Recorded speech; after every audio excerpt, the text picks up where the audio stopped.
Hello and welcome to Family Tree Sagas. We are excited to share the true tales from our own diverse family tree and to remind you that every family tree has its own incredible sagas. These narratives, richly painted with meticulous genealogical research and AI-enhanced creativity, celebrate the legacies that forge our identities. Explore the enchanting Sicilian sagas, uncover the depths of northern Mexico with the Allende Chronicles, and venture into the heart of dispatches from the disputed Texas territories. Each story is a piece of a much larger puzzle, just like the stories in your own tree. So, let's set sail on this journey of discovery together, celebrating the sagas that connect us all. Sicilian Sagas, Sicily to San Antonio Chapter 9, Festival of Fates, Origins of a Sicilian Saga. As they packed the wagon for the short but difficult journey to Valledolmo, Gioacchino relished his digs at his older brother. Gioacchino and Angelo's friend, Paolo, found an opportunity to tease Angelo about his previous encounter with a girl from Valledolmo. "Angelo, I hear Valledolmo has some of the most beautiful women in Sicily," Paolo said with a wink, as they walked through the town. Gioacchino joined in, nudging his brother playfully. "Yes, Angelo, isn't there a certain someone from there who caught your eye last time?" Angelo tried to keep his composure, his cheeks reddening slightly. "I don't know what you're talking about," he said, attempting to divert the conversation. "Oh, come on, Angelo, you can't fool us," Gioacchino laughed. "We saw the way you looked at her at the market last summer. What was her name?" "Fortunata, was it?" Angelo sighed, unable to hide a small smile. "All right, perhaps I was a bit taken, but that was a long time ago. Who knows if she even remembers me?" Paolo clapped Angelo on the back. "Well, this feast might just be your chance to find out. Valledolmo won't know what hit it when the charming Angelo arrives." Their laughter echoed through the streets, a light-hearted moment that brought a sense of youthful hope to Angelo's heart. The bumpy wagon ride along the dusty road reminded young Angelo of when his grandmother Giuseppa would tell stories to pass the time on long trips. As the family traveled toward the festival in the nearby town, Giuseppa cleared her throat and began recounting a tale from their rich Sicilian heritage. "Do you remember the story of Giufà?" she asked, her voice echoing the rhythms of the Sicilian dialect. "Oh, yes," Angelo replied. "Giufà, the one who always found himself in the most peculiar situations." "Exactly." His grandmother smiled. "Giufà was a bit of a fool, but there's wisdom in his foolishness. Like the time he sold the sun's reflection in the water. He taught us that sometimes what we seek is already ours." Gioacchino chuckled from his seat beside Angelo. "And what about those riddles he used to solve? I bet Angelo couldn't solve one as quickly as Giufà did." Angelo raised an eyebrow, accepting the challenge. "Go on, then, try me." His grandmother thought for a moment before saying, "Ecco una si havi occhi e non si I vidi, havi cori e non si I senti. What has eyes and does not see, has a heart and does not feel."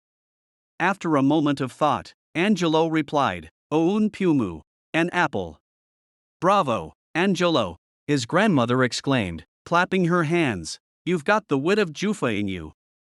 The wagon erupted with laughter, the warmth of shared stories and the unique charm of their Sicilian tongue drawing them closer as they bumped along the rural roads. As the family's horse-drawn cart rolled into the heart of Valledolmo, the vibrant atmosphere of the upcoming festival enveloped them. The streets were alive with the buzz of anticipation, merchants busily setting up their stalls with an array of goods. Angelo, peering out from the cart, was captivated by the sight. Colorful fabrics hung from the awnings, while the aroma of freshly baked bread and sweet pastries wafted through the air. Stalls brimming with local cheeses, olives, and cured meats lined the street, each vendor proudly displaying their finest produce. The sound of traditional Sicilian music filled the air, with musicians tuning their instruments, readying themselves for the evening's festivities. Laughter and chatter echoed around, as townsfolk and visitors mingled, sharing stories and greetings. The architecture of Valledolmo, with its rustic charm, added to the picturesque scene. Angelo observed the detailed stonework of the buildings, each telling its own story of the town's history. As the cart moved through the town, Angelo felt a sense of connection to this place, its culture, and its people. The festival was not just a celebration of the season but a vibrant showcase of Sicilian life and heritage in the 1850s. The marketplace was a vibrant tapestry of Sicily's multicultural heritage, with stalls run by descendants of Greeks, Arabs, and Normans, each offering a glimpse into their unique cultures. Angelo, assisting his father, paused at a stall run by a Greek family renowned for their olives. "Your olives are the best in Sicily," Angelo complimented the owner, Nikos. "Thank you, Angelo. Your family's support means a lot to us," Nikos replied with a warm smile.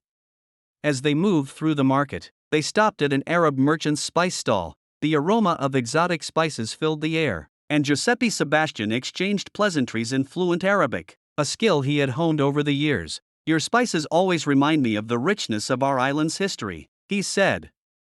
The merchant, Mahmoud, nodded in agreement. "Indeed, Giuseppe, our histories are intertwined, making Sicily what it is today." Later, at home, the family prepared for the feast. As they decorated the home with traditional Sicilian motifs, Angelo's mother, Pancetta Maria, spoke of the importance of preserving their culture. "While we embrace the diversity of our land, we must also honor our traditions. They are the soul of our identity."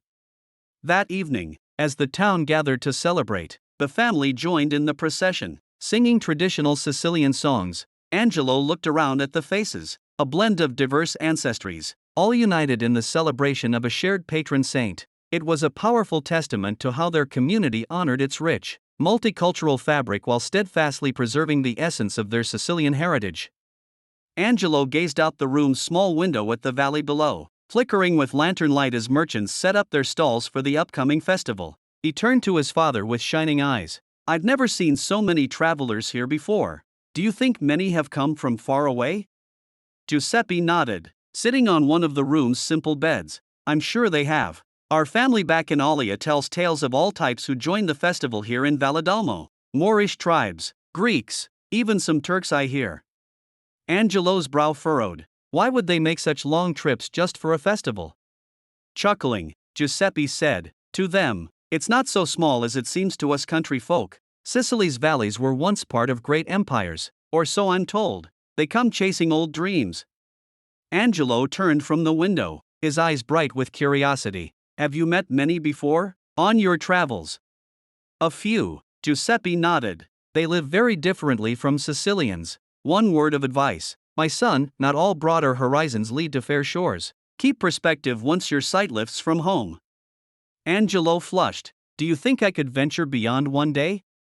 Giuseppe studied the boy's shining eyes. "I'll always worry for your safety, but the spark inside must be your guide. Let it grow through experience into wisdom. That's the balance of life." He squeezed Angelo's shoulder before leaving him to gaze back out the window, his young heart simultaneously homesick and thrilled.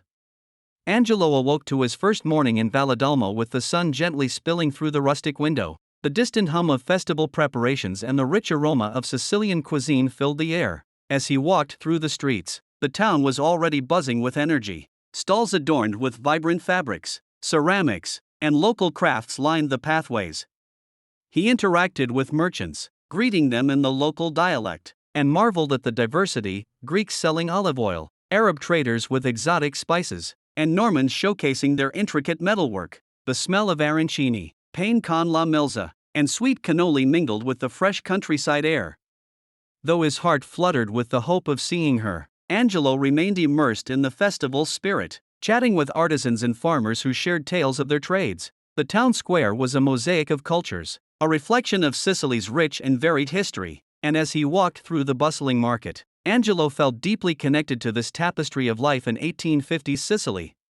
As Angelo wandered through the bustling festival, his eyes were drawn to the vivid colors and textures of the merchant stalls lining the village streets. Sicilian peasants hawked their wares in simple linens and woolens, earthy tunics and skirts worn thin from hard use. A few colorful headscarves or embroidery added hints of festivity to their practical attire. But Angelo gazed in wonder at the exotic merchant stands, draped in fabrics and styles from far-off lands. Some sported thick pantaloons and cotton tunics in the Turkish style, breezy and loose-fitting against the afternoon heat. Others wore trim silken robes that flowed to the ground, patterned scarves wrapped elegantly atop their heads in Persian fashion. Angelo even spotted a dark-skinned Moorish trader, his vibrant azure tunic embroidered lavishly with golden thread that glinted when he gestured dramatically to hawk his rare spices and incense.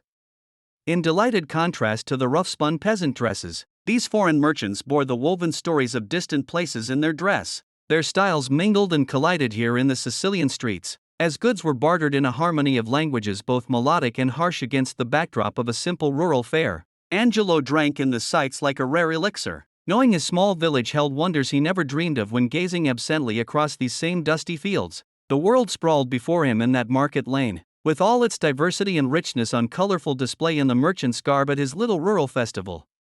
Angelo darted from merchant stall to exotic merchant stall, his hunger and excitement growing with each new sight and smell. His younger brother Gioacchino scrambled to keep up, trailing after Angelo as he wove through the bustling lanes. The sweet fragrances of almond cookies and dried fruits mingled with the sharp scent of cheeses and vinegared vegetables. Angelo spotted peasant women in aprons selling handmade ricotta and fig sweetmeats, their familiar wrinkled faces smiling indulgently at the enthralled boys. Other stalls held wonders unimaginable to the rural villagers. A sinewy Moor with gleaming golden earrings displayed ornate glass lamps unlike any Angelo had seen, the base painted with swirling indigo designs. Nearby was a Turkish rug merchant, his vibrant woven wares spilling riotously from his stall in crimson peaks and azure valleys. Angelo paused to run his fingers across the plush, intricate patterns, imagining himself in the mythical palaces they must decorate. Gioacchino suddenly reappeared at Angelo's elbow, extending a sticky sweet cake on a napkin. "Try this frutta martorana," he implored with his mouth full. Angelo laughed and ruffled Gioacchino's wild hair, feeling like a king surveying all the riches of the world laid out before him right here amid his humble village. The afternoon sun drenched the stalls in gold as the brothers vanished again into the thrilling fray of the festival. Angelo paused amidst the whirl of festival sights and sounds. How fortunate it was to be living in this modern era, he mused. Their isolated Sicilian village could seem a world away from bustling harbors like Messina or Palermo. Only echoed rumors of elegant ladies carried on ships passing their seaside perch. Yet on days like today, Angelo felt as though the wider world had landed right in their coastal valley. Moorish lamps, Turkish silks, spices redolent of golden shores, things that would have seemed unimaginable mysteries now glittered within reach. The shipping news his father read aloud each week from faraway lands held more meaning as Angelo traced his fingers over glass lamps from Tunis, breathed deeply of Egyptian amber and frankincense. He pictured himself on one of those ships, sailing beyond boundaries he had only overheard recounted by weathered sailors in the village Osteria. What incredible sights had those men witnessed? What grand capitals and conquests and ancient civilizations? Lands sunk beneath azure waves, temples crumbling under emerald canopies, what relics of the past awaited discovery across the sea? Empires rising even now as Sicily reveled in her pastoral festivals. There was a whole history going on beyond his peninsula, worlds unfolding while quiet centuries ambled by in his remote inland valley. Someday, Angelo told himself, with hungry eyes reflecting the blazing North African sun emblem stitched on a merchant's tunic, someday I will go and trace the shipping lanes to golden shores. I will behold ancient tombs and modern mechanizations that would stagger humble imagination. For now, the wares at our village festival provide epiphany enough for a sheltered Sicilian boy. But the sea and her secrets call. A siren song I mean to answer, one day. A rumble in Angelo's stomach suddenly broke him from his philosophical musings. The intoxicating spices and sizzling meats wafting on the breeze reminded him that, festival or not, he was still a growing, hungry Sicilian boy at heart. Dreams of sailing off on grand adventures could wait, his mind now turned to more immediate prospects. Angelo plunged into the throng, the vendors' calls swirling around him. Exotic wonders could entice his imagination, but right now, his rapturous attention turned closer to home. Like the character Giufà, Angelo was prone to foolishness when hungry, apt to trade a sultan's treasures for the humble coin needed to sate this growling beast within. He laughed aloud at himself as he dove into the Sicily he knew and loved so well on this golden festival day. As Angelo weaved through the crowded festival streets, his stomach and nose guiding the way, somewhere ahead, he could hear his little brother Gioacchino's delighted squeals rising above the din of chatter and music. Angelo smiled, quickening his pace. Unbeknownst to Angelo, only a few yards away, Fortunata moved gracefully among the throng, her own steps light and unassuming, her attention captivated by the kaleidoscope of activities around her. As she laughed at a joke shared by a vendor, her gaze, filled with the joy and innocence of the festival, skimmed over the crowd, never lingering long enough to notice the young man who had often wandered into her thoughts. The distance between Angelo and Fortunata narrowed with each hungry step. closer and closer, until only the slightest turn of chance would unveil each other's familiar face and reveal two fated hearts, two souls destined for intertwining paths, going about everyday affairs yet poised on the precipice of profound serendipity. The boisterous festival swelled around them, masking their proximity in a sea of strangers. Thank you so much for listening to this Family Tree Saga. We know your time is precious. Please like, subscribe, and look for more at familytreesagas.com.